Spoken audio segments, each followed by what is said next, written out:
quite a stranger, aren't you? I couldn't get in yesterday. I wondered what had happened to you. I had a bit of a dust-up.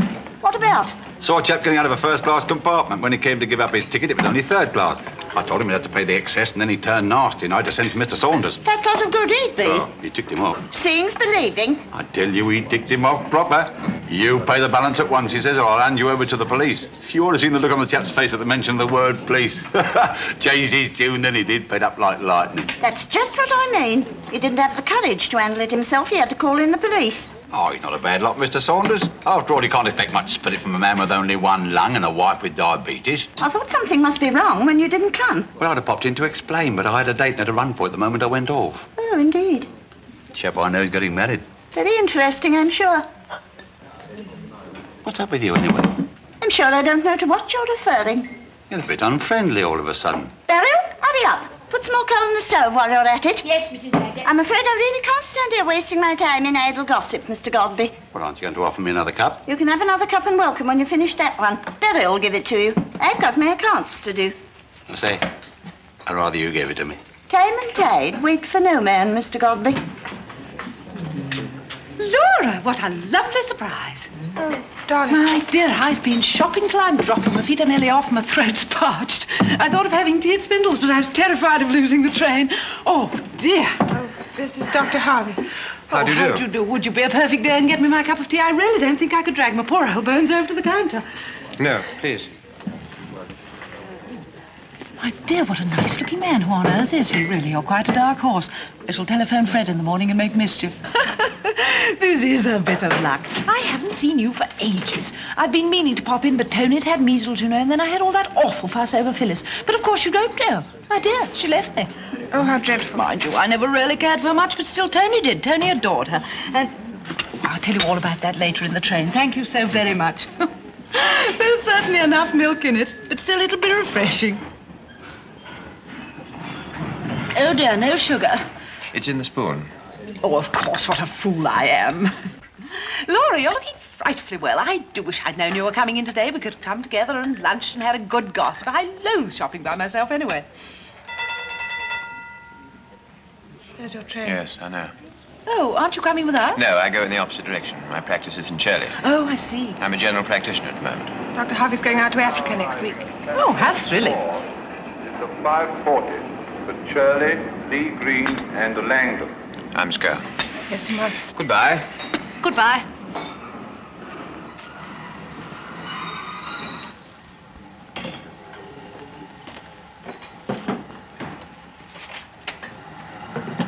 He'll have to run or he'll miss it.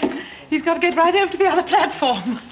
Talking of missing trains reminds me of that awful bridge at Broadham Junction. You've got to go traipsing all up one side, along the top and down the other. Well, the other day, I'd been over to see Bob's solicitors about renewing the lease of the house. And I arrived at the station with exactly half a minute to spare. My dear, I flew. I got Tony with me, and like a fool, I just bought a new shade for the lamp in the drawing room. I could have got it just as easily here in Milford. Well, it's the most enormous thing. I could hardly see over it. I've never been in Chiffres in all my life. I nearly knocked a woman down. Of course, by the time I got home, it was battered to bits. Oh, is that our train? Can you tell me? Is that the Ketchworth train? No, it's the express. The boat train. Oh, of course, that doesn't stop, does it? I want some chocolate, please. Milk or plain? Plain, I think. Or, no, perhaps milk would be nicer. Have you any with nuts in it? Nestle's not milk, a shilling or sixpence. I'll take one, please. One nut. Large or small? Large.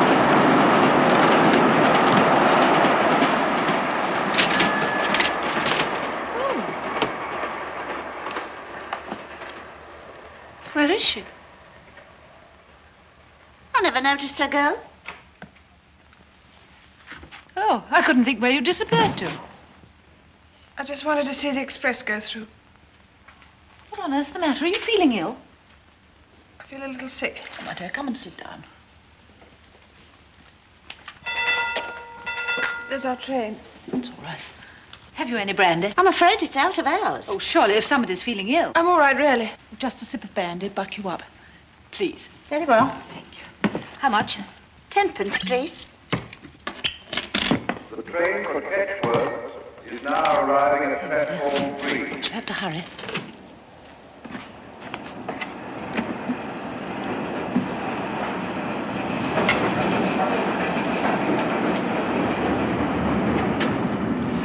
Well, this is a bit of luck.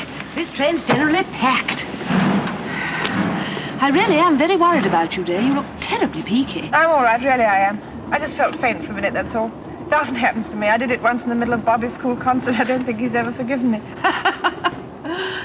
Well, he certainly was very good looking. Who? Well, your friend, Dr. whatever his name was. Yes, he's a nice creature. Have you known him long? No, not very long. I hardly know him at all, really. Well, my dear, I've always had a passion for doctors. I can well understand how it is that women get neurotic. Of course, some of them go too. Wish I could trust you.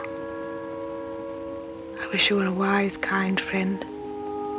Instead of a gossiping acquaintance I've known casually for years and never particularly cared for. I wish. Fancy him going all the way to Africa. Is he married? Oh, yes. Any children? Yes, 2 boys. He's very proud of them. Is he taking them with him, his wife and children, I mean? Yes, he is.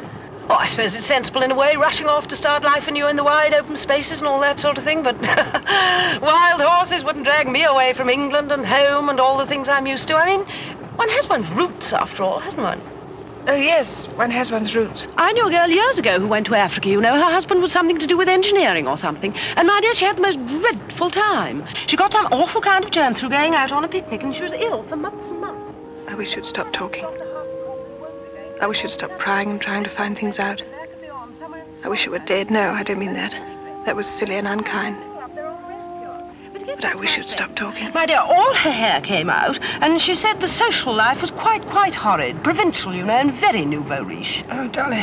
What's the matter, dear? Are you feeling ill again? No, not really ill. I feel a bit dizzy. I think I'll just close my eyes for a little. Oh, you poor darling, and here am I chattering away 19 to the dozen. I won't say another word. Oh, and if you drop off, I'll wake you up when we get to the level crossing. That'll give you a chance to pull yourself together and powder your nose before we get out. Thanks, Dolly.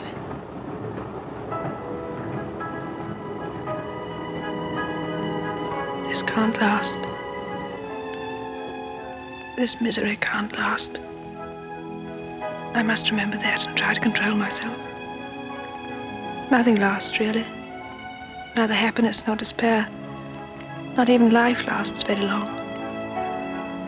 There'll come a time in the future when I shan't mind about this anymore. When I can look back and say quite peacefully and cheerfully how silly I was. No, I don't want that time to come ever. I want to remember every minute. Always. Always to the end of my days. Sketchbook! Wake up, Laura. We're here. Sketchbook!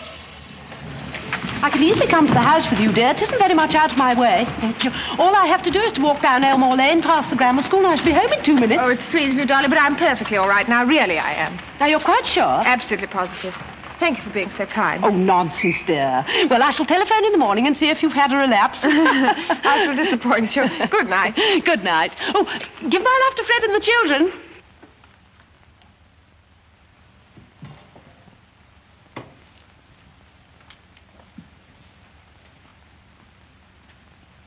Is that you, Laura? Yes, dear? Thank goodness you've come back. The place has been in an uproar. Why, what's the matter? Bobby and Margaret have been fighting again. They won't go to sleep until you go in and talk to them about it. Mummy, is that you, Mummy? Yes, Margaret? Come upstairs at once, Mummy. I want to talk to you.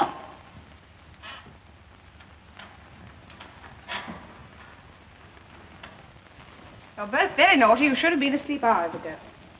Now, what is it, you two? Well, Mummy, tomorrow's my birthday, and I want to go to the circus. And tomorrow's not Margaret's birthday, and she wants to go to the pantomime. My birthday's in June, and there aren't any pantomimes in June. It's far too late to discuss it tonight. And if you don't go to sleep at once, I shall tell Daddy not to let you go to either. Oh, Mum. Well, why not take them to Birth? One in the afternoon, one in the evening. You know that's impossible. We shouldn't get them to bed till all hours, and they'd be tired and fractious. Well, then one on one day and the other on the other. You're always accusing me of spoiling the children. Their characters would be ruined in a fortnight if I left them to your over-tender mercies. All right, have it your own way. Circus or pantomime? Neither. We'll thrash them both soundly, lock them up in the attic, and go to the pictures by ourselves.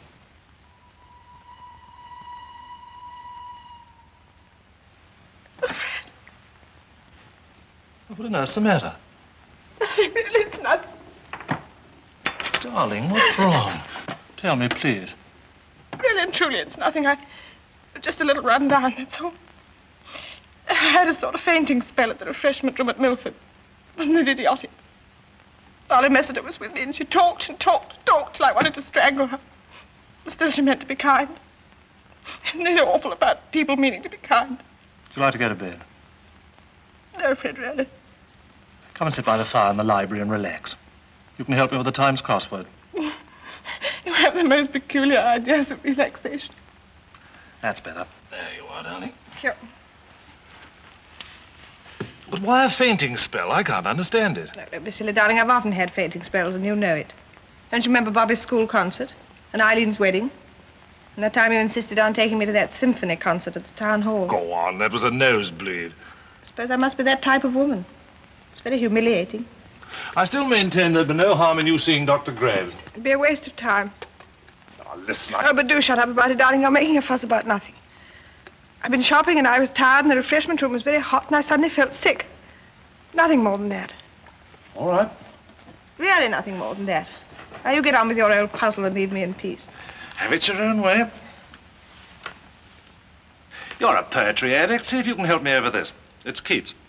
When I behold upon the night-starred face huge cloudy symbols of a high... something in 7 letters. Romance, I think. I'm almost sure it is. Huge cloudy symbols of a high romance. It'll be in the Oxford Book of English Verse. No, that's right, I'm sure, because it fits in with delirium and Baluchistan.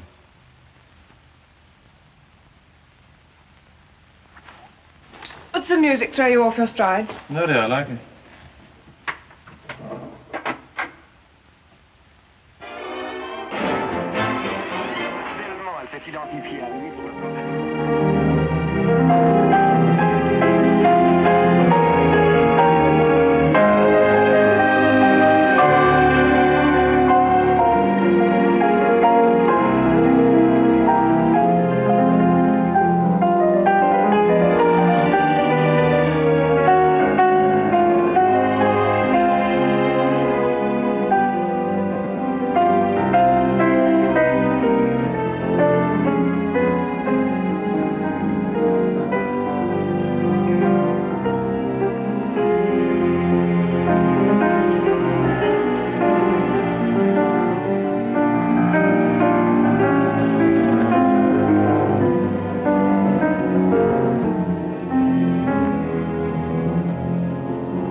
Dear Fred, there's so much that I want to say to you. You're the only one in the world with enough wisdom and gentleness to understand. If only it were somebody else's story and not mine. As it is, you're the only one in the world that I can never tell. Never, never. Because even if I waited until we were old people and told you then, you'd be bound to look back over the years and be hurt. And, oh, my dear, I don't want you to be hurt. You see, we're a happily married couple and must never forget that. This is my home.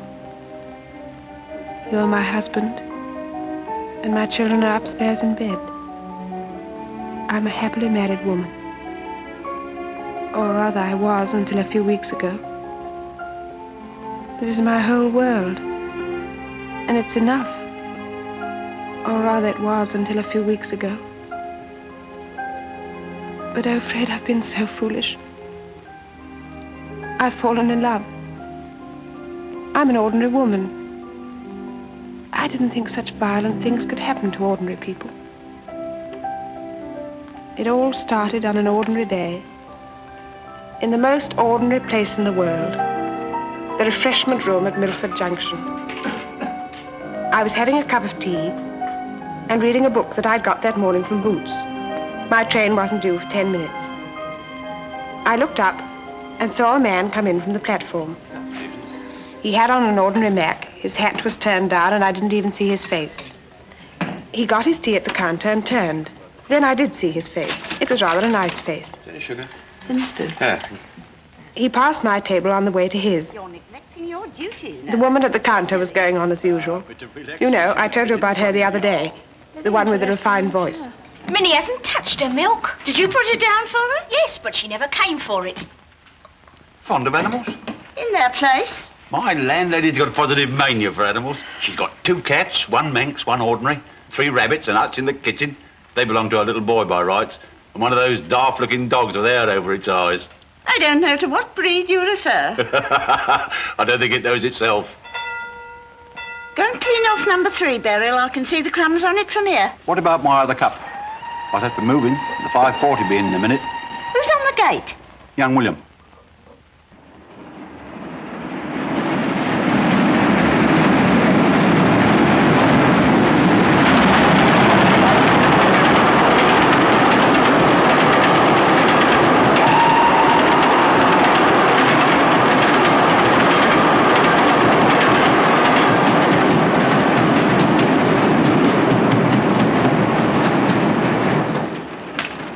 Please, could you give me a glass of water? I've got something in my eye and I want to bathe it.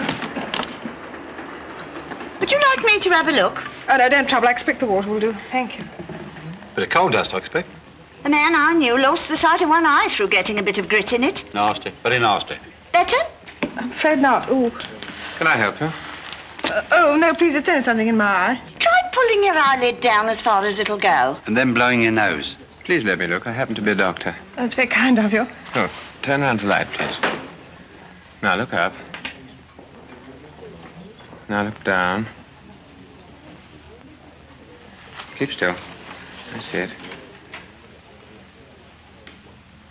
There. Oh, what a relief. It was agonizing. Looks like a bit of grit. It was when the express went through. Thank you very much indeed. There we go. I must run. How like it for me you happened to be here. Anybody could have done it. Never mind, you did, and I'm most grateful. There's my train. I'm scared. Goodbye. Goodbye. D. Green and Langdon. That's how it all began. Just through me getting a little piece of grit in my eye. I completely forgot the whole incident. It didn't mean anything to me at all. At least I didn't think it did.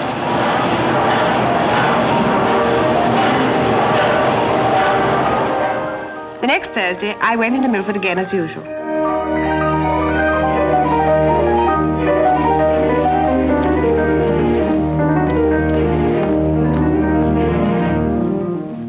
I changed my book at Boots. Miss Lewis had at last managed to get the new Kate O'Brien for me. I believe she'd kept it hidden under the counter for 2 days. On the way out, I bought 2 new toothbrushes for the children. I like the smell of a chemist better than any other shop. It's such a mixture of nice things, herbs and scent and soap. That awful Mrs. Leftwich was at the other end of the counter wearing one of the silliest hats I've ever seen. Fortunately, she didn't look up, so I got out without her buttonholing me. Just as I stepped out onto the pavement... Good morning. Oh, good morning. How's the eye? Perfectly all right. How kind it was of you to take so much trouble. It was nothing at all. It's clearing up, I think. Yes, going to be nice. Well, I must be getting along to the hospital. Now I was getting along to the grocer's. What exciting lives we lead, don't we? Goodbye. That evening, I had to run nearly all the way to the station. I'd been to the Palladium as usual, but it was a terribly long film, and I was afraid I'd be late. As I came up onto the platform, the Shirley train was just puffing out.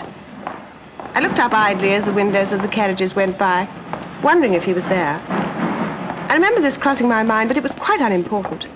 I was really thinking of other things. The present for your birthday was worrying me rather. It was terribly expensive, but I knew you wanted it. And I'd sort of half taken the plunge and left a deposit on it at Spink and Robson's until the next Thursday. The next Thursday. Well, I squared my conscience by thinking how pleased you'd be and bought it. Yes, I'll have it. Thank you, madam. It was wildly extravagant, I know, but having committed the crime, I suddenly felt reckless and gay. The sun was out, and everybody in the street looked more cheerful than usual. And there was a barrel organ at the corner by Harris's, and you know how I love barrel organs. It was playing Let the Great Big World Keep Turning, and I gave the man 6pence and went to the Cardoma for lunch. It was very full, but 2 people had got up from the table just as I'd come in. That was a bit of luck, wasn't it? Oh, was it? Just after I'd given my order, I saw him come in. He looked a little tired, I thought, and there was nowhere for him to sit. So I smiled and said, "Good morning." Oh, good morning. Are you all alone? Yes, I am. Would you mind if I shared your table? It's very full. There doesn't seem to be anywhere No, else. of course not. I'm afraid we haven't been introduced properly. My name's Alec Harvey. How do you do? Mine's Laura Jesson. Mrs. or Miss? Mrs. You're a doctor, aren't you? I remember you said so that day in the refreshment room. Yes. Not a very interesting one, just an ordinary GP. My practice is in Shirley. Yes, sir? What did you plump for? Excuse me, sir. The soup and fried sole. Yes, I'll have the same. Anything to drink? No, thank you. That is, would you like anything to drink? No, thank you. Just plain water, please. Plain water. Yes. Just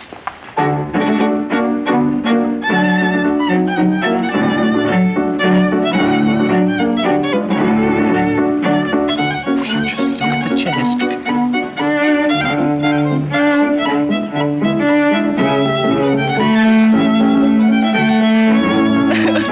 It really is dreadful, isn't it? But we oughtn't to laugh. They might see. There should be a society for the prevention of cruelty to musical instruments. You don't play the piano, I hope. I was forced to as a child. You haven't kept it up. No. My husband isn't musical at all. Good for him. But for all you know, I might have a tremendous burning professional talent. Oh, dear, no. Why are you so sure?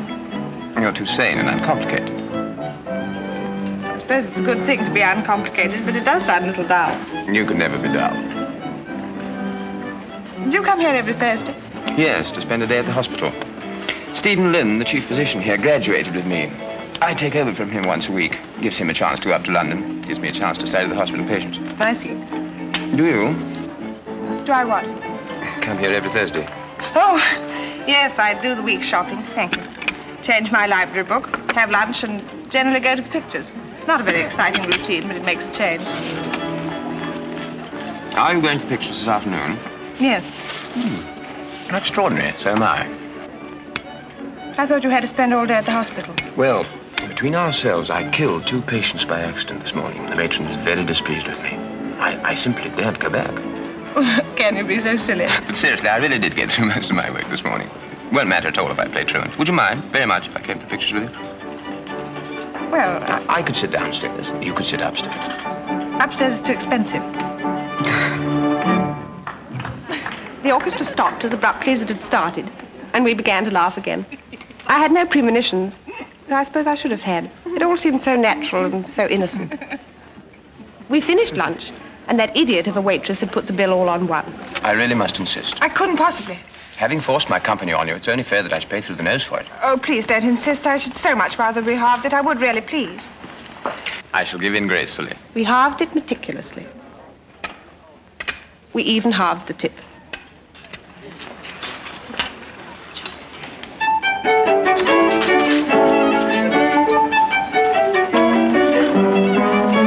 Thank you. We have 2 choices. The Loves of Cardinal Richelieu at the Palace, or Love in a Mist at the Palladium. You're very knowledgeable. And there must be no argument about buying the tickets. We each pay for ourselves. You must think me a very poor doctor if I can't afford a couple of 1 and 9pennies. I insist. I had hoped you were going to treat me. Which is it to be, Palace or Palladium? Palladium. I was once very sick on a channel steamer called Cardinal Richelieu.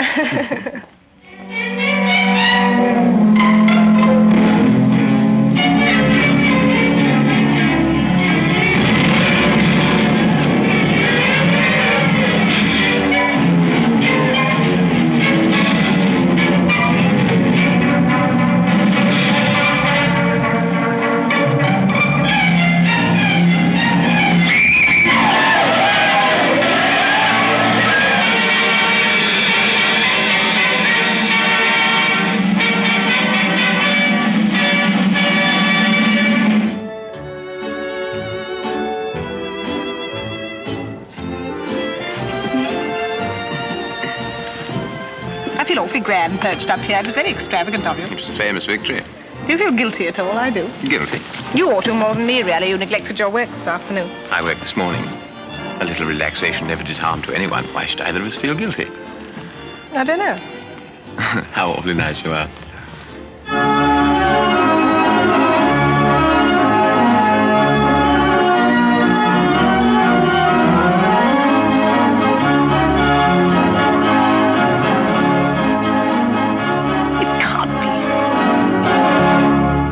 It is. We walked back to the station together. Just as we reached the gates, he put his hand under my arm. I didn't notice it then, but I remember it now. What's she like, your wife? Madeline? Small, dark, Rather delicate. How funny. I should have thought you would have been fair. And your husband, what's he like? Medium height, brown hair, kindly, unemotional, and not delicate at all. You said that proudly. Did I? Evening. We've just got time for a cup of tea before our trains go. And for the third time in 1 week, he brought that common man and his wife to the house without so much as a by your leave. 2 teas, please. Cake or pastry? Cake or pastry? No, thank you. Are those bath buns fresh? Certainly they are, made this morning. 2, please. That'll be 7p. Take the tea to the table, Beryl. I'll carry the buns.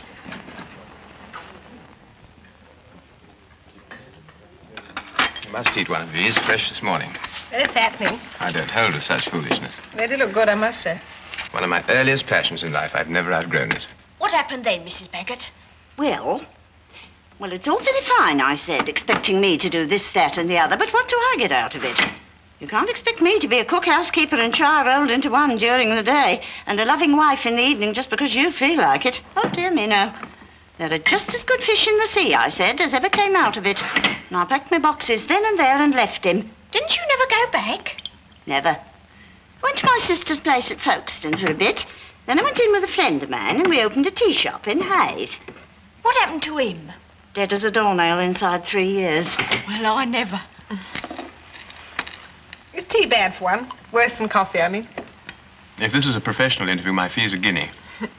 Why did you become a doctor? Well, that's a long story. Perhaps because I'm a bit of an idealist. I think all doctors ought to have ideals, really. Otherwise their work would be unbearable. Surely you're not encouraging me to talk shop. Why shouldn't you talk shop? It's what interests you most, isn't it? Yes, it is. I'm terribly ambitious, really. Not ambitious for myself so much as for my special pigeon. What is your special pigeon? Preventive medicine. I see. I'm afraid you don't. I was trying to be intelligent. Most good doctors, especially when they're young, have private dreams. That's the best part of them. Sometimes, though, those get over-professionalized and strangulated. Am I boring you? No. I don't quite understand, but you're not boring me. What I mean is this. All good doctors must, primarily, be enthusiasts. They must, like writers and painters and priests, they must have a sense of vocation. A deep-rooted, unsentimental desire to do good. Yes, I see that. Well, obviously, one way of preventing disease is worth 50 ways of curing it.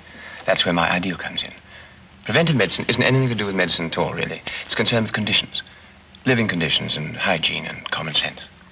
For instance, my specialty is pneumoconiosis. Oh, dear. Don't be alarmed. It's simpler than it sounds. It's nothing but a slow process of fibrosis of the lung due to the inhalation of particles of dust. In the hospital here, there are splendid opportunities for observing cures and making notes because of the coal mines. You suddenly look much younger. Do I? Almost like a little boy. What made you say that?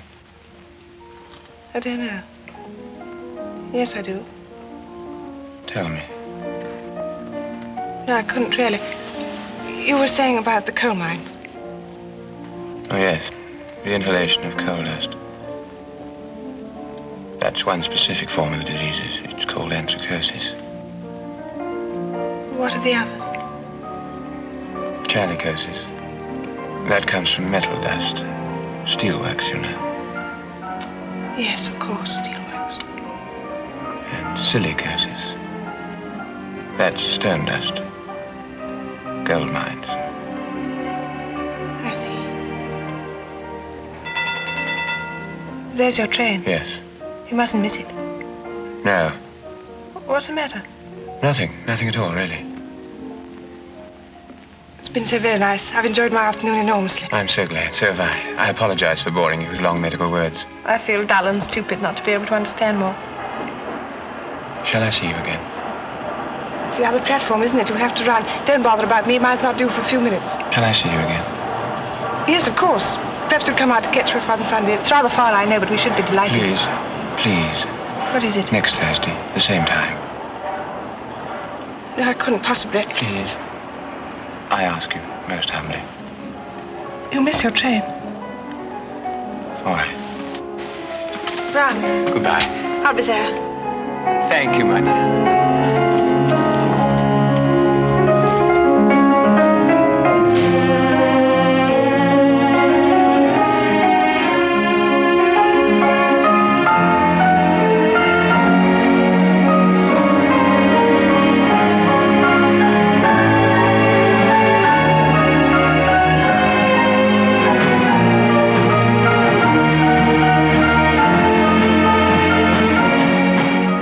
stood there and watched his train draw out of the station. I stared after it until its tail light had vanished into the darkness.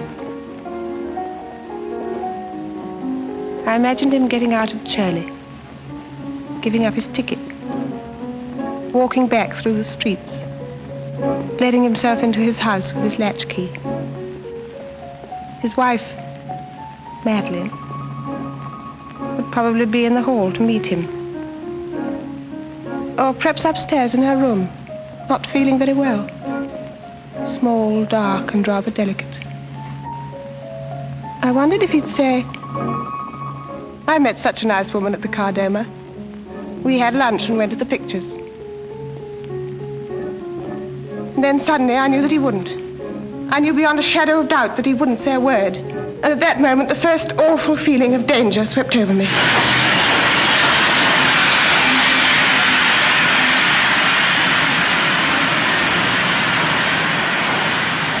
I got into the first compartment I saw. I wanted to get home as quickly as possible.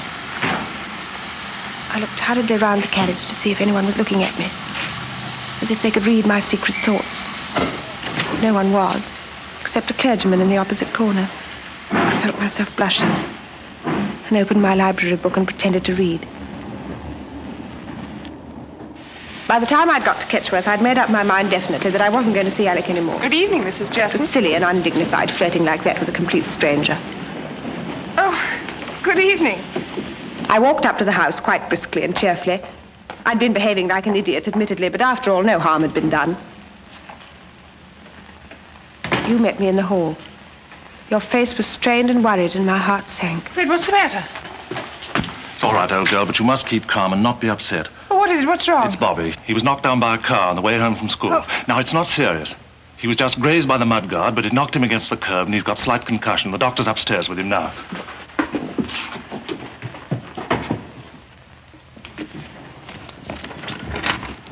It's all right, Mrs. Jesson. Nothing to worry about. He'll be as right as rain in a few hours.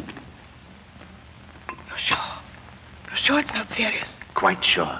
But it was certainly a very lucky escape. I've given him a little sedative, and I should advise keeping him at home for a couple of days. It must have been a bit of a shock, and his right arm... I felt so dreadful, Fred, looking at him lying there with that bandage round his head. I tried not to show it, but I was quite hysterical inside, as though the whole thing were my fault. A sort of punishment. An awful, sinister warning.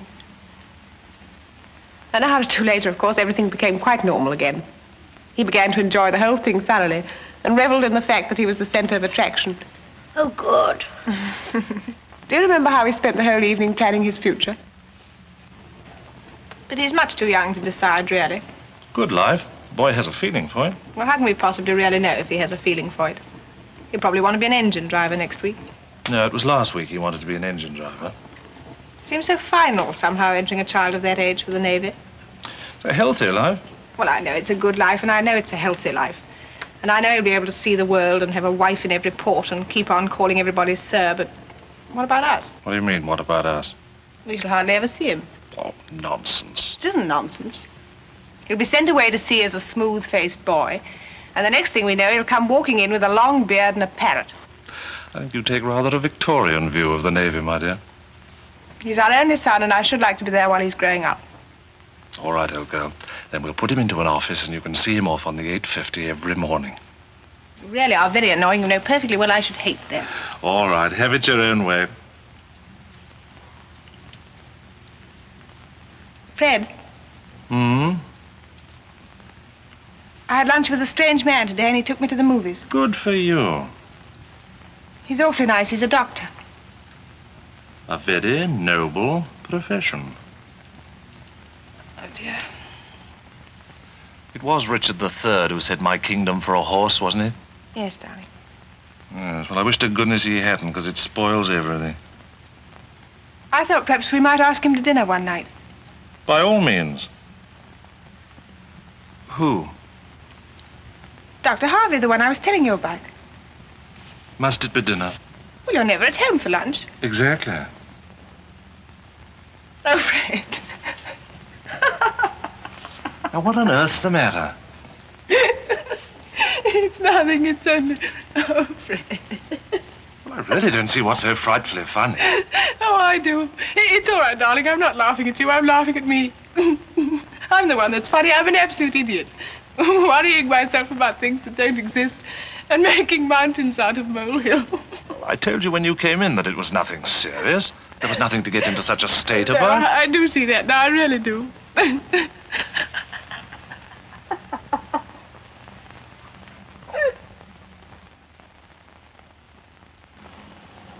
When Thursday came, I went to meet Alec more as a matter of politeness than for any other reason. It didn't seem of any importance, but after all, I had promised. I managed to get the same table. I waited a bit, but he didn't come. The ladies' orchestra was playing away as usual. I looked at the cellist. She'd seemed to be so funny last week. Today she didn't seem funny anymore. She looked pathetic, poor thing. After lunch, I happened to pass by the hospital. I remember looking up at the windows and wondering if he were there, or whether something awful had happened to prevent him turning up. I got to the station earlier than usual. I hadn't enjoyed the pictures much. It was one of those noisy musical things, and I'm so sick of them. I'd come out before it was over. As I took my tea to the table, I suddenly wondered if I'd made a mistake, and he'd meant me to meet him there.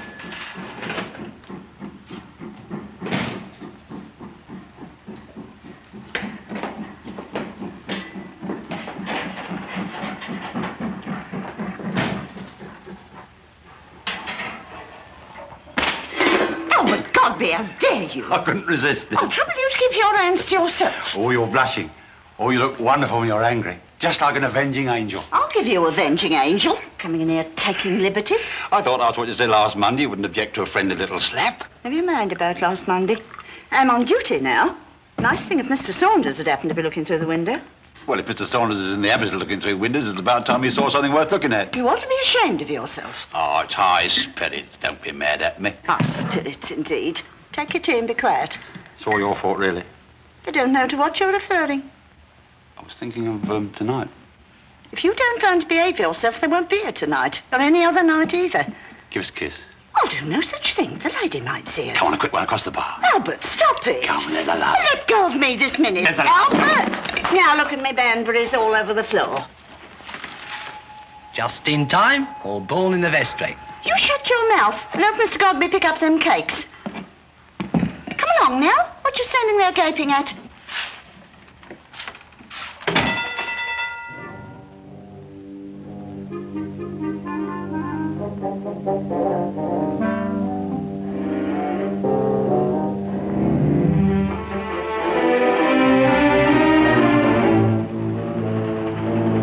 As I left the refreshment room, I saw a train coming in. His train. He wasn't on the platform, and I suddenly felt panic-stricken at the thought of not seeing him again.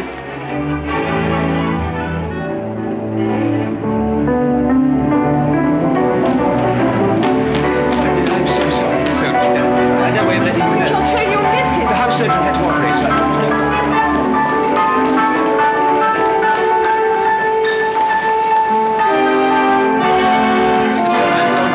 I thought they might shout your name out the van. Please don't say it. I'm really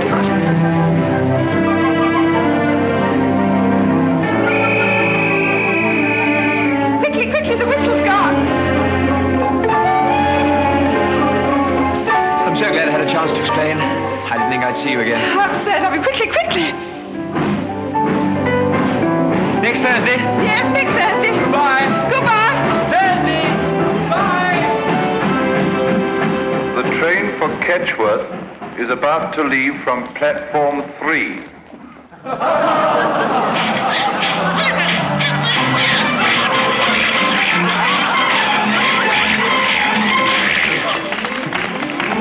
The stars can change in their courses. The universe go up in flames and the world crash around us, but there'll always be Donald Duck. Oh, I do love him so. His dreadful energy and his blind, frustrated raging. It's the big picture now. Here we go. No more laughter. Prepare for tears. It was a terribly bad picture. We crept out before the end, rather furtively, as though we were committing a crime. The usherette at the door looked at us with stony contempt. It was a lovely afternoon, and it was a relief to be in the fresh air. we decided we'd go to the botanical gardens. Do you know, I believe we should all behave quite differently if we lived in a warm, sunny climate all the time. We shouldn't be so withdrawn and shy and difficult. Oh, Fred, it really was a lovely afternoon. There were some little boys sailing their boats. One of them looked awfully like Bobby. That should have given me a pang of conscience, I know, but it didn't. I was enjoying myself, enjoying every single minute. Alec suddenly said that he was sick of staring at the water and that he wanted to be on it. All the boats were covered up, but we managed to persuade the old man to let us have one. He thought we were raving mad. Perhaps he was right. Alec rowed off at a great rate, and I trailed my hand in the water.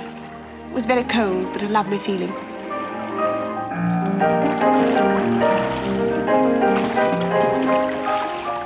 You don't row very well, do you? I'm going to be perfectly honest with you. I don't row at all. And unless you want to go round and round in ever-narrowing circles, you'd better start steering. Oh, we had such fun, Fred. I felt gay and happy and sort of released. That's what's so shameful about it all. That's what would hurt you so much if you knew. That I could feel as intensely as that, away from you, with a stranger. Oh, look out! We can't get through. Pull on your left.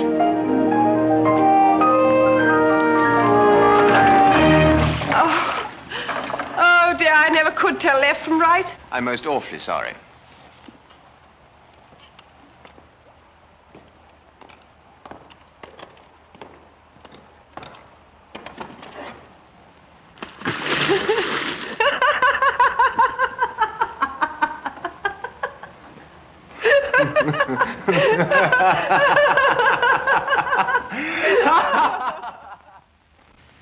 You know, the British have always been nice to mad people. That boatman thinks we're quite dotty. Look how sweet he's been. Tea, milk, even sugar.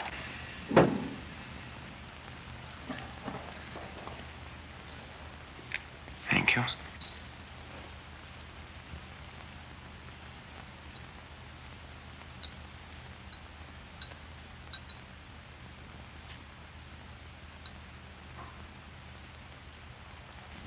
You know what's happened, don't you? Yes. Yes, I do. I've fallen in love with you. Yes, I know.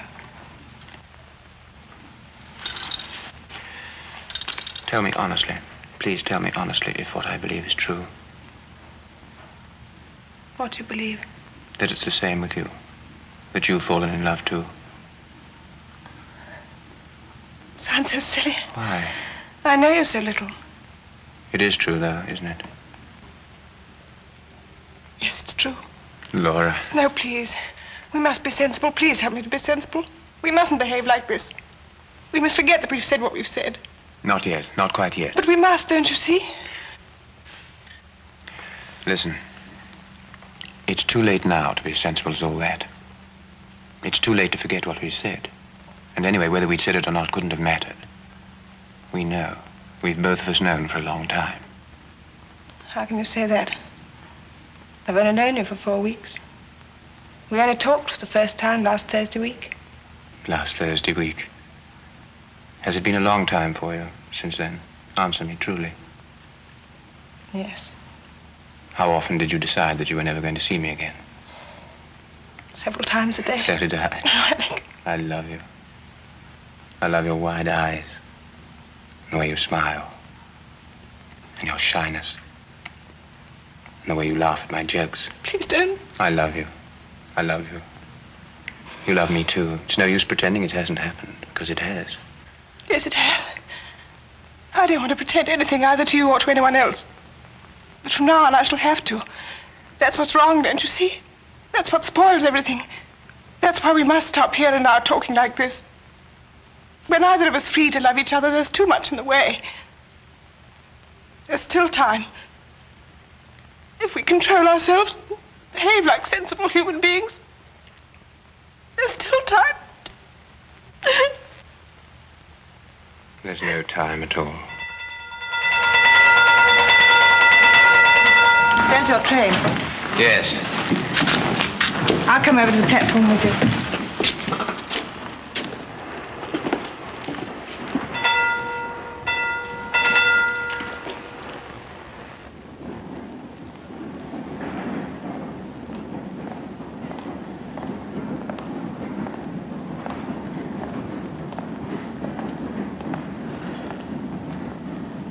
No, Alec, not here. Someone will see. I love you so.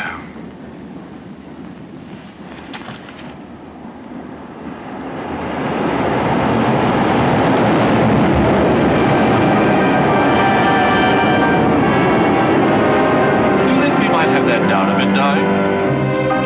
Hi, Laura. Yes, dear? You were miles away. Was I? Yes, I suppose I was. Do you mind if we turn that down a little? It really is deafening. No, of course not.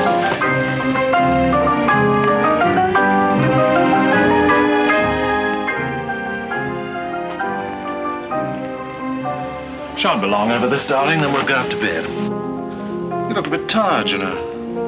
Don't hurry, I'm perfectly happy.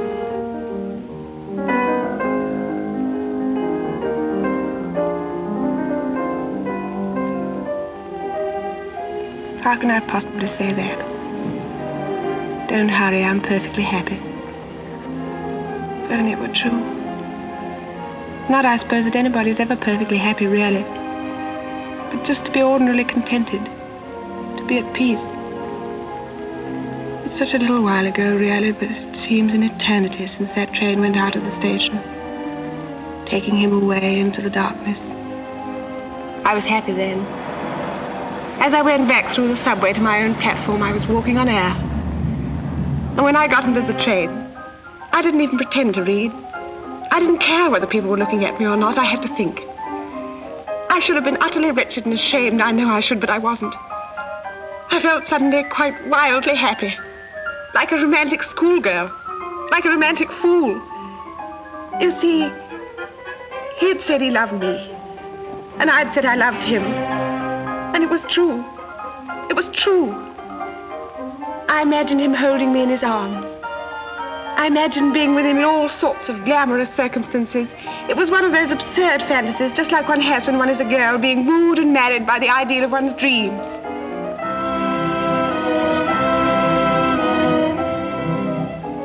I stared out of that railway carriage window into the dark and watched the dim trees and the telegraph posts slipping by.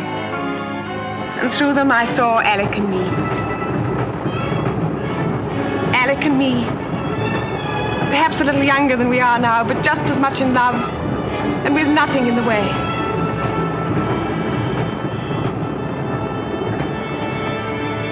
I saw us in Paris, in a box at the opera. The orchestra was tuning up.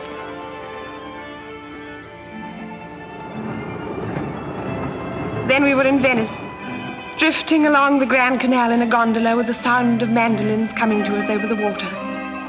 I saw us traveling far away together, all the places I've always longed to go. I saw us leaning on the rail of a ship, looking at the sea and the stars. Standing on a tropical beach in the moonlight with the palm trees sighing above us. Then the palm trees changed into those pollarded willows by the canal just before the level crossing. And all the silly dreams disappeared.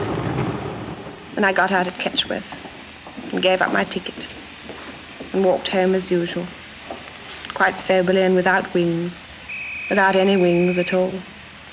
When I changed for dinner and was doing my face a bit, do you remember? I don't suppose you do, but I do. You see, you didn't know that was the first time in our life together that I'd ever lied to you. It started then. The shame of the whole thing. The guiltiness. The fear. Good evening, Mrs. Jesson. Hello, dear. Had a good day? Yes, lovely. What'd you do? Well, I shopped and had lunch and went to the pictures. All by yourself? Yes. No, not exactly. What do you mean, not exactly? Well, I went to the pictures by myself, but I had lunch with Mary Norton. She couldn't come to the pictures with me because she had to go and see her in-laws. They lived just outside Milford, you know. So I walked with her to the bus and then came home on my own. Haven't seen Mary Norton for ages. How's she looking? Oh, very well, really. A little fatter, I thought. Hurry up with all this beautifying. I want my dinner. You go on down. I won't be 5 minutes.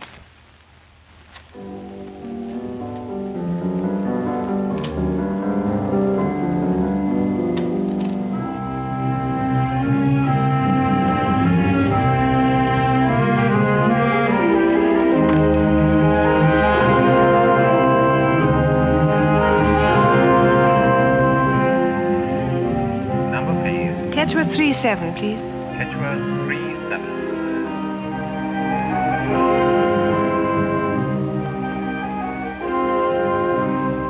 Hello? Hello, is Mrs. Norton there, please? Yes. Will you hold on? Yes, I'll hold on. Hello? Hello, is that you, Mary? Oh, Laura! Fancy hearing from you. I thought you were dead. No, I haven't seen you for ages. Listen, my dear, will you be a saint and back me up in the most appalling domestic lie? As bad as all that. My life depends on it. Well, today I went into Milford as usual to do my shopping. With the special intention of buying a far too expensive present for Fred's birthday. Uh-huh. Well, Spink and Robson's hadn't got what I wanted, which was one of those clocks with barometers and everything in one. But they rang up their branch at Broadham and said there was one there. So I hopped on the 1:30 train and went to get it. Go on. Well, this is where the black lie comes in. Fred asked me if I'd had a good day, and I said yes, and that you and I had lunched together, and that you'd gone to see your in-laws, and I'd gone to the pictures. So if you run into him, don't let me down, will you? But, darling, of course not. I'll do as much for you, I promise. Well, let's really lunch one day. Yes, that'd be lovely. What about next Thursday? No, I can't on Thursday. That's my Milford day. What about Friday? Fine. Better make it here. All right, perfect. You know what my cook's like. It'll have to be early. Yes. All right. Goodbye. Goodbye.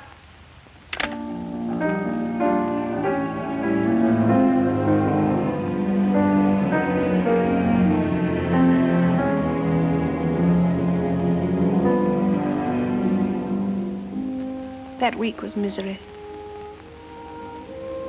I went through it in a sort of trance. How odd of you not to have noticed that you were living with a stranger in the house. Thursday came at last. I'd arranged to meet Alec outside the hospital at 12:30.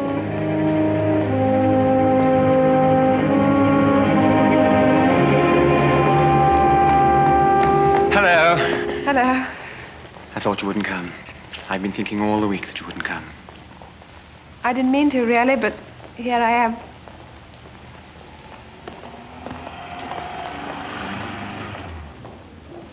Do you know I hadn't been inside the Royal since Violet's wedding reception? It all seemed very grand. He actually ordered a bottle of champagne, and when I protested, he said that we were only middle-aged once. We were very gay during lunch and talked about quite ordinary things. Oh, Freddie really was charming. I know you'd have liked him if only things had been different. As we were going out, he said that he had a surprise for me, and that if I would wait in the lounge for 5 minutes, he'd show me what it was. He went out and down the steps at a run, more like an excited schoolboy than a respectable doctor. Suddenly, out of the dining room came Mary Norton and that rich, over-made-up cousin of hers. They must have been in the dining room all the time and seen Alec and me and the champagne and everything. Laura! So it was you after all. Hermione said it was. How are but you you? know how short-sighted I am. I peered and still couldn't be sure. I never saw you at all. How awful of me. I expect it was the champagne. I'm not used to champagne for lunch. Or for dinner either, for that matter, but Alec insisted. Alec who, dear?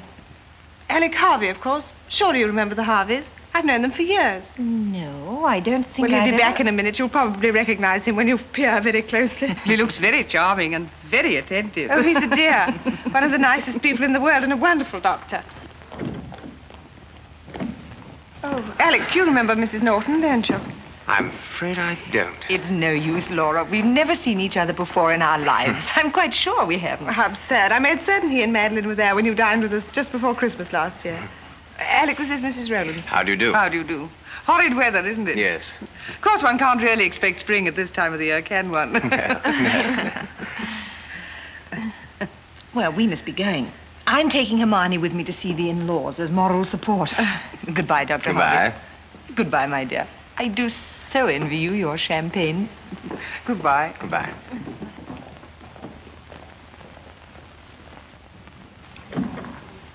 It was awful. Never mind. They've been watching us all through lunch. Oh, dear. Forget it. Come out and look at the surprise. There at the foot of the steps was a little two-seater car. Alec had borrowed it from Stephen Lynn for the afternoon. I tried so hard to look pleased, but it wasn't any good.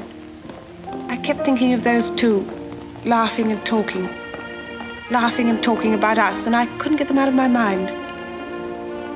When we were out in the real country, I think it was a few miles beyond Brayfield, we stopped the car just outside a village and got out. There was a little bridge and a stream, and the sun was making an effort to come out, but really not succeeding very well. We leaned on the parapet of the bridge and looked down into the water. I shivered, and Alec put his arm round me. Cold? No, not really. Happy? No, not really. I know exactly what you're going to say. That it isn't worth it. That the furtiveness and lying outweigh the happiness we might have together. Isn't that it? Something like that. I want to ask you something, just to reassure myself. What is it? It is true for you, isn't it? This overwhelming feeling we have for each other. It's as true for you as it is for me, isn't it? Yes, it's true.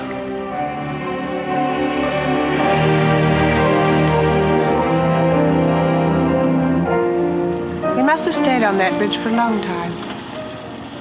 Because when we got back to Stephen Lynn's garage, it was getting dark. I remember feeling as if I was on the edge of a precipice. I think Alec felt that too.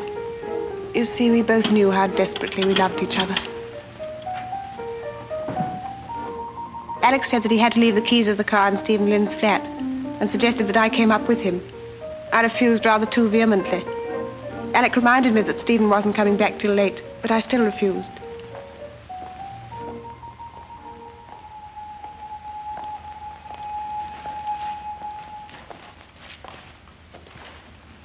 I'm going back. I'm going to miss my train. Back where? To Stephen's flat. Oh, Alec.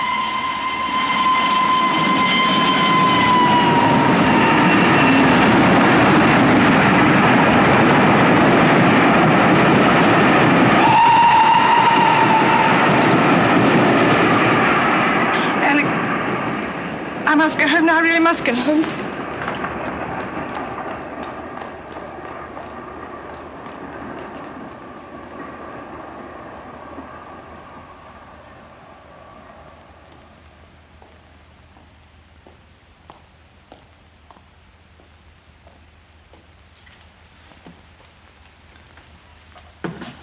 Cup of tea, please.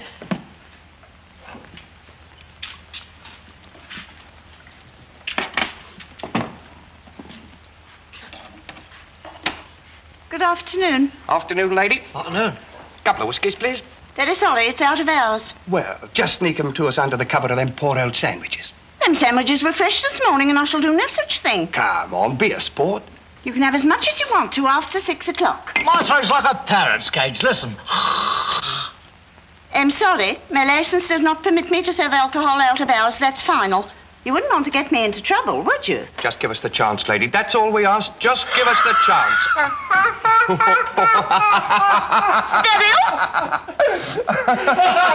Ask Mr. Godby to come here for a moment, will you? Yes, Mrs. Bennet. How does he when he's at home? You'll soon see. Coming in here cheeking me. Come on, it, Mother. Be a pal. I'll give you mother, you saucy upstart. Oh, you calling an upstart? You, and I'll trouble you to get out of here double quick. Disturbing the customers and making a nuisance of yourselves. Here, where's the fire? Where's the fire? What's going on in here? Mr. Godby, these gentlemen are annoying me. What? We haven't done nothing, have we, Johnny? We did ourselves a couple of drinks, that's all. They insulted me, Mr. Godby. We never did anything of the kind. Just having a little joke, that's all. Op it, both of you. We got a right to stay here as long as we like. You heard what I said. Op it. Now, look here, what is this, a free country or a blooming Sunday school? I checked your warrants at the gate. Your train's due in 1 minute, number 2 platform. Op it. Now, look here. Ah, come on, Johnny, come on. Don't argue with the poor basket. Op it.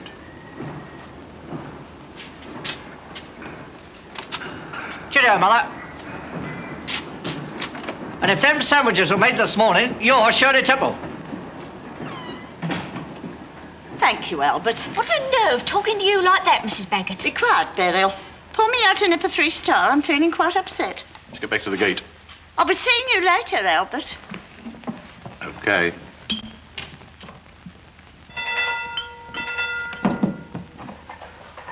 The train now arriving at platform 3 is the 5:43 from Ketchworth.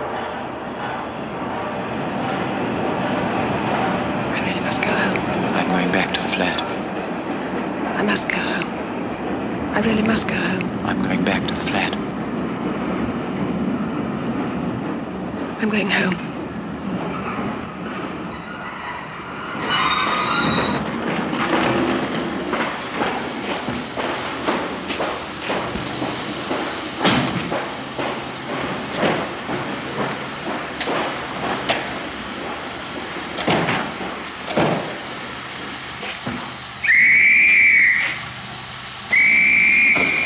Excuse me, I've forgotten something.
It's raining.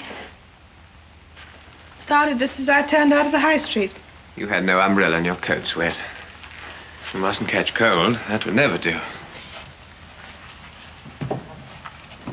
Like an absolute fright. Let me put that down for you. Thank you. I hope the fire will perk up in a few minutes. I expect the wood was damp.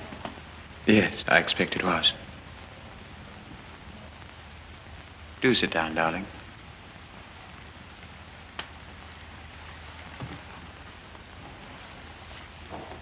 I got right into the train, then got out again. Wasn't it idiotic?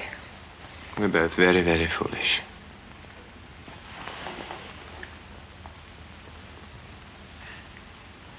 Alec, I can't stay, you know. Really, I can't. Just a little while. Just a little while. Quickly, quickly, I must go. Here, through the kitchen. There's a tradesman's staircase.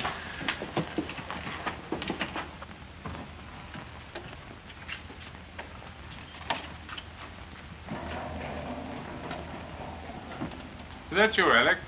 Yes. You're back early. Yes, I felt a cold coming on, so I denied myself the always questionable pleasure of dining with that arch-arguer Roger Hinchley. Decided to come back to bed. Inflamed membranes are unsympathetic to dialectic. What will you do about food? I can always ring down to the restaurant if I want any later on.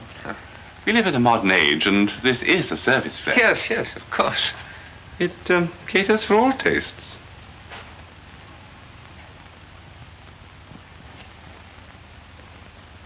You know, my dear Alec, you have hidden depths which I never even suspected. Look here, Stephen, For heaven's sake, Alec, no explanations or apologies. I am the one who should apologize for returning so inopportunely. It's quite obvious to me that you were interviewing a patient privately. Women are frequently rather neurotic creatures, and the hospital atmosphere is upsetting to them. By the rather undignified scuffling which I heard when I came into the hall, I gathered that she beat a hasty retreat down the back stairs. I'm surprised at this farcical streak in your nature, Alec. Such carryings on are quite unnecessary. After all, we've been friends for years, and I am the most broad-minded of men. I'm really very sorry, Stephen. I'm sure that the whole situation must seem inexpressibly vulgar to you. Actually, it isn't in the least. However, you're perfectly right. Explanations are unnecessary, particularly between old friends. I must go now. Very well. I'll collect my hat and coat. Goodbye. Perhaps you let me have my latchkey back. I only have 2, and I'm so afraid of losing them. You know how absent-minded I am. You're very angry, aren't you? No, Alec, not angry. Just disappointed.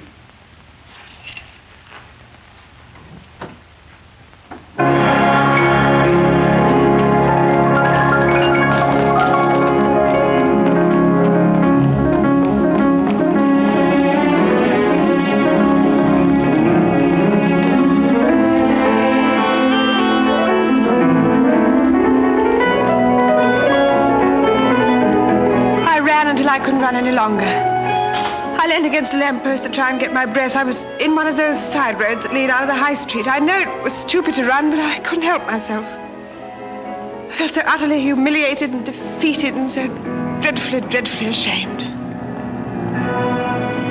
After a moment or two, I pulled myself together and walked on in the direction of the station.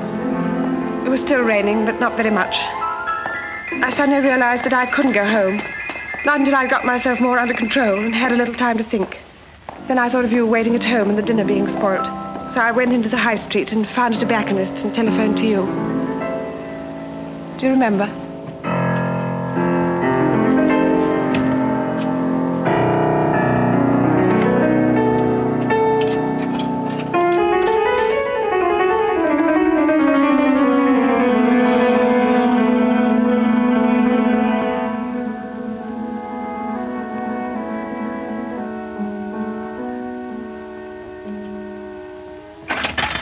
Fred, is that you? Yes, dear, it's me, Laura. Yes, everything's perfectly all right, but I shan't be home to dinner. I'm with Miss Lewis. Miss Lewis, dear, you know the librarian I told you about at Boots. Yes, I can't explain in any detail because she's outside the box now. Well, I met her in the high street a little while ago in a terrible state. Her mother's been taken ill, and I promised to stay with her until the doctor comes. Yes, I know, but she's always been awfully kind to me, and I feel so sorry for her. No, I'll get a sandwich. But ask Ethel to leave me some soup in a saucepan in the kitchen. Yes, of course, as soon as I can. All right, goodbye.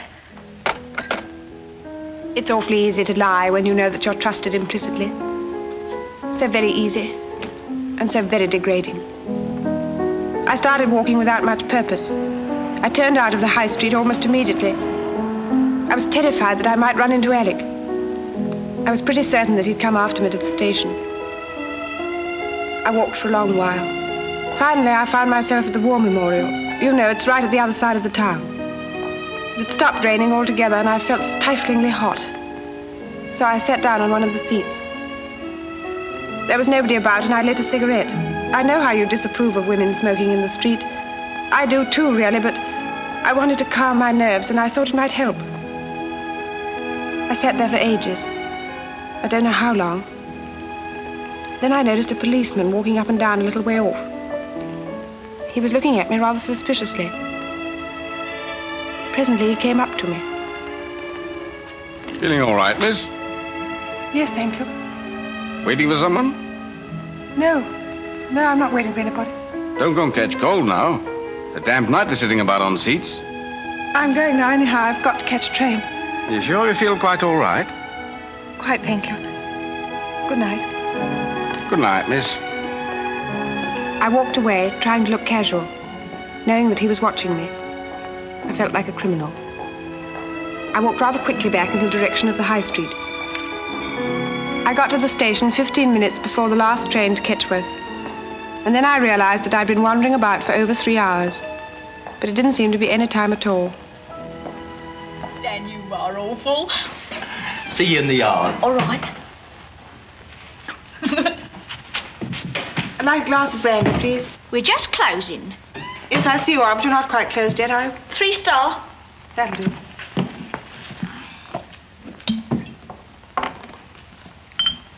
Oh, and have you got a piece of paper in an envelope? I'm afraid you'll have to get that at the bookstall. Well, the bookstall's closed. Please, it's very important. I should be so much obliged. All right, just a minute.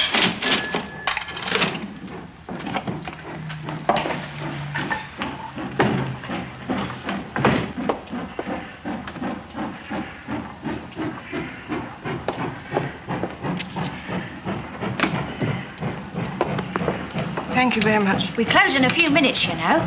Yes, I know.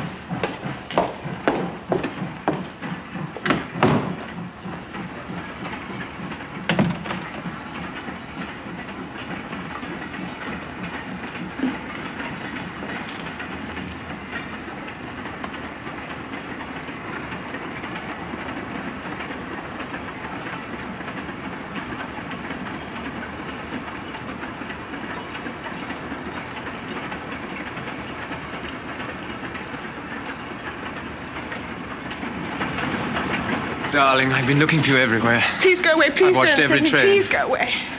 I can't leave you like this. You must. It'll be better. Really, it will. You're being dreadfully cruel. It was just an accident that he came back early. He doesn't know who you are. He never even saw you. I suppose he laughed, didn't he? I suppose you spoke of me together as men of the world. We didn't speak of you. We spoke of some nameless creature who has no reality at Well, why all. didn't you tell him who I was? Why didn't you say we were cheap and low and without courage? Stop it, Laura. Pull yourself together. But it's true, isn't it? It's nothing of the sort. We know we really love each other. That's true. That's all that really matters. It isn't all that really matters. Other things matter, too. Self-respect matters and decency. I can't go on any longer. Could you really say goodbye? Never see me again? Yes, if you'd help me.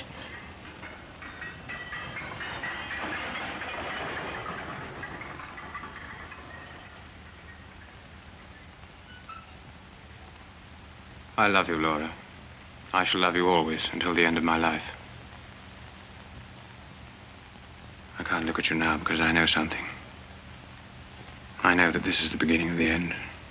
Not the end of my loving you, but the end of our being together. But not quite yet, darling. Please, not quite yet. Very well, not quite yet. I know what you feel about this evening. I mean about the sordidness of it.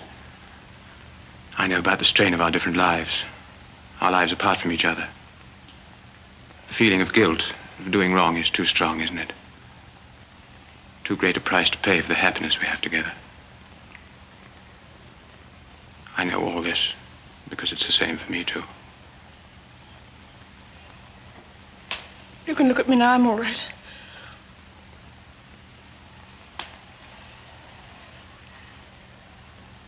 Let's be very careful. Let's prepare ourselves. A sudden break now, however brave and admirable, would be too cruel. We can't do such violence to our hearts and minds. Very well. I'm going away. I see. But not quite yet. Please, not quite yet.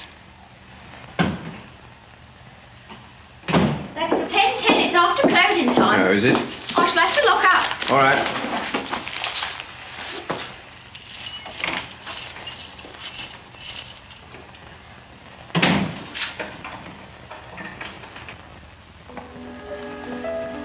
I want you to promise me something. What is it? Promise me that however unhappy you are, and however much you think things over, that you'll meet me again next Thursday. Where? Outside the hospital, 12:30. All right, I promise. I've got to talk to you. I've got to explain. About going away? Yes. Where will you go? Where can you go? You can't give up your practice. I've had a job offered me. I wasn't going to tell you. I wasn't going to take it. But I know now it's the only way out. Where? A long way away. Johannesburg. Oh, Alec. My brother's out there. They're opening a new hospital. They want me in it. It's a fine opportunity, really. I'll take Madeline and the boys. It's been torturing me, the necessity of making a decision one way or the other. I haven't told anybody, not even Madeline. I couldn't bear the thought of leaving you. But now I see it's got to happen soon anyway. It's almost happening already. Stanley!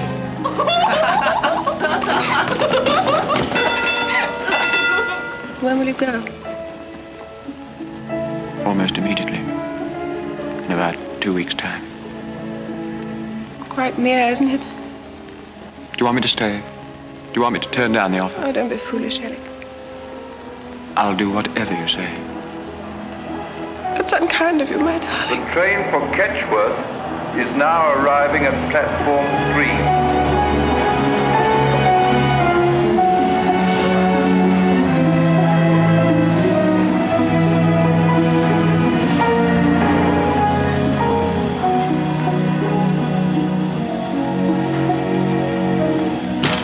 You're not angry with me, are you? No, I'm not angry. I don't think I'm anything, really. I just feel tired. Forgive me Forgive you for what? for everything. For meeting you in the first place. For taking the piece of grit out of your eye. For loving you. For bringing you so much misery. I'll forgive you if you'll forgive me.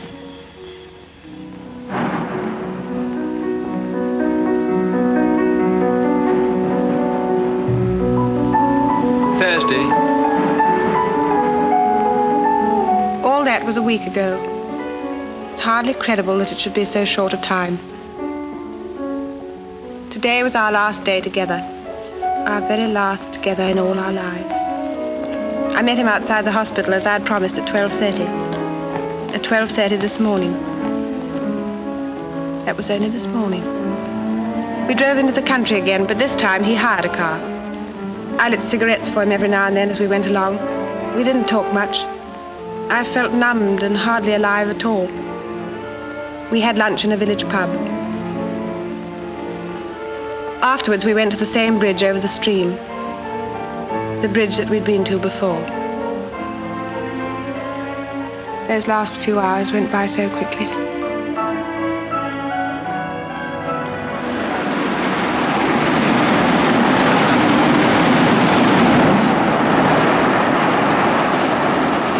As we walked through the station, I remember thinking, this is the last time with Alec. I shall see all this again, but without Alec. I tried not to think of it. Not to let it spoil our last moments together.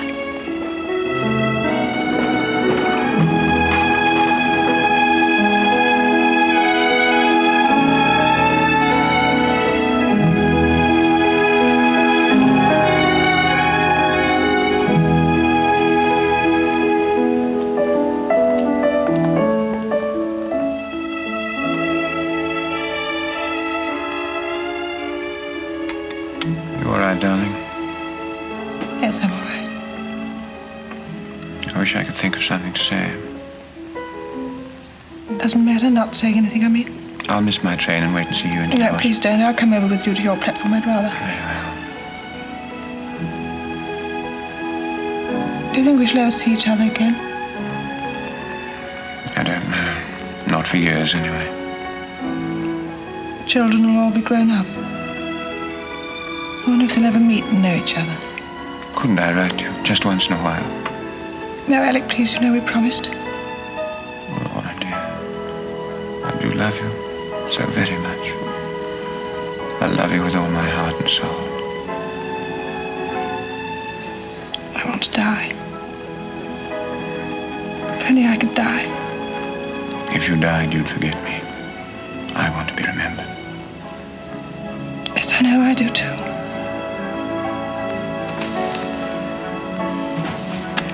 We've still got a few minutes. Laura, what a lovely surprise. My dear, I've been shopping till I'm dropping. My feet are nearly falling off. My throat's parched. I thought of having tea at Spindle's, but I was terrified of losing the train. Oh, dear. Oh, this is Dr. Harvey. How do you do? Oh, how do you do? Would you be a perfect day and get me a cup of tea? I really don't think I could drag my poor old bones over to the counter. No, please. It was cruel of fate to be against us right up to the very last minute. Dolly Messiter. Poor, well-meaning, irritating Dolly Messiter. Crashing into those last few precious minutes we had together. She chattered and fussed, but I didn't hear what she said. I felt dazed and bewildered. No sugar. It's in the spoon. Alec behaved so beautifully. With such perfect politeness. No one could have guessed what he was really feeling. And then... There's your train. Yes, I know. Oh, aren't you coming with us? No, I go in the opposite direction. My practice is in Shirley. Oh, I see. I'm a general practitioner at the moment. Dr. Harvey's going out to Africa next week. Oh, how thrilling. The train now arriving at platform 4 is the 5:40 for Shirley, Lee Green and Langley. I must go. Yes, you must. Goodbye. Goodbye.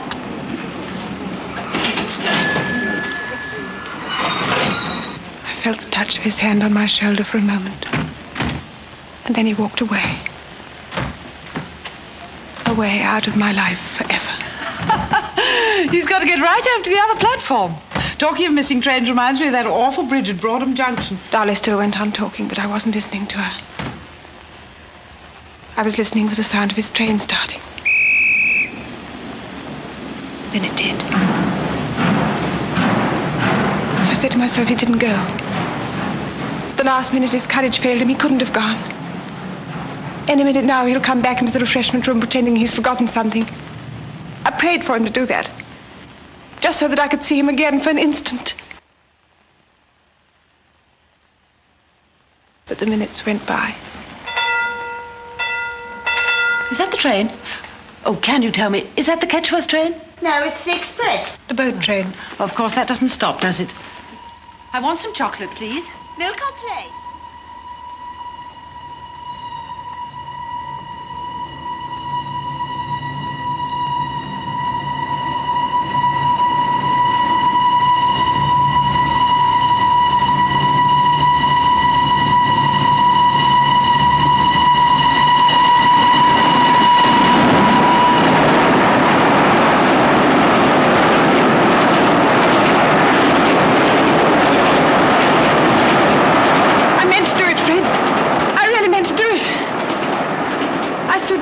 Right on the edge.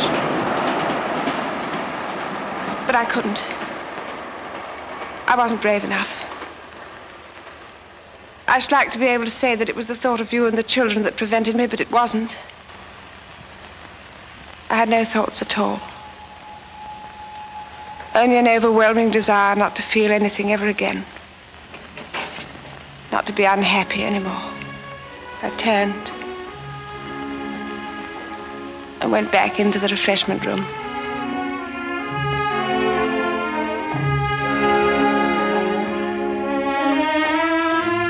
That's when I nearly fainted.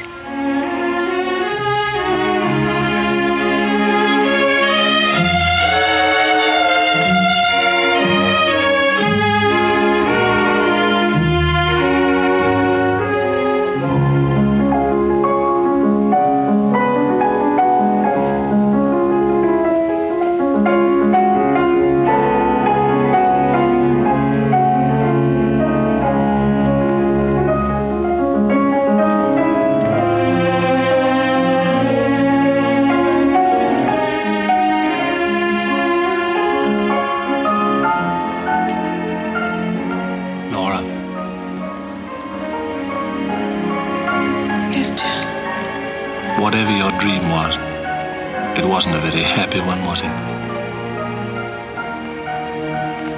No. Is there anything I can do to help? Yes, Fred, you always help. You've been a long way away. Thank you for coming back to me.